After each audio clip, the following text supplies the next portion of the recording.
வெள்ளக்குதிரை திரைப்படத்தினுடைய இசை வெளியீட்டு விழாவுக்கு வந்திருக்கோம்.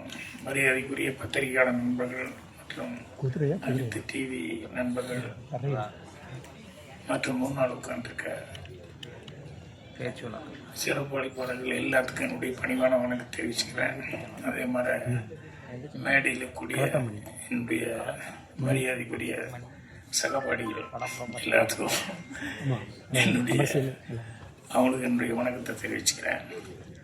இந்த 1970 77க்குள்ள எத்தனை சினிமா கம்பெனி இருக்குமோ அத்தனை சினிமா கம்பெனியும் ஏறி இறங்கி NFDC மாதிரி அந்த மாதிரி இடங்களுக்கெல்லாம் ஏறி இறங்கி எவ்வளவு கஷ்டப்பட முடியுமோ அவ்வளோலாம் கஷ்டப்பட்டு தான் அப்புறம் 16 சான்ஸ் கிடைச்சி படம் எடுத்தாரு. அதே மாதிரி இந்த கிழக்கு போகும் ரயில் 2வது படம், அதுக்கு மெட்ராஸ்ல இருக்கிற எத்தனை ஹோட்டல் இருக்குமோ எல்லா ஹோட்டலையும் ரூம் போட்டு எல்லா பக்கம் டிஸ்கஷன் சொல்லி போய் ஒவ்வொரு 10 நாள் உட்காந்து சரியாக வரல, மறுபடியும் ரூம் மாற்றுவோம் அப்படின்னு சொல்லி அதுக்கப்புறம் எங்கள் டைரக்டர் சுத்தமாக மனசு விட்டார். வேண்டாம் வேறு கதை பண்ணிக்குவோம் அப்படின்னு சொல்லிட்டு நான் இல்லை நீங்கள் ஏன் லைக் பண்ணிட்டு வந்தீங்களோ அதெல்லாம் ஜீவனான சீன்கள். ஏன்னா ட்ரெயினில் எழுதி விடுறது, இல்லை இங்கிருந்து ட்ரெயினில் எழுதி விடுறது, அதே மாதிரி அவன் கேரக்டர் பாட்டு கட்டுற ஆள்,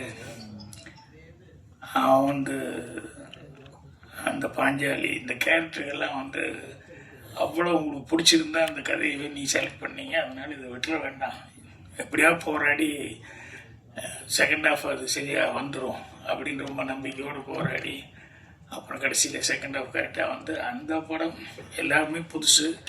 ஆனால் அந்த படம் சில்வர் ஜூப்ளியெல்லாம் தாண்டி பல ஊர்களுக்கு போயிருந்தோம்.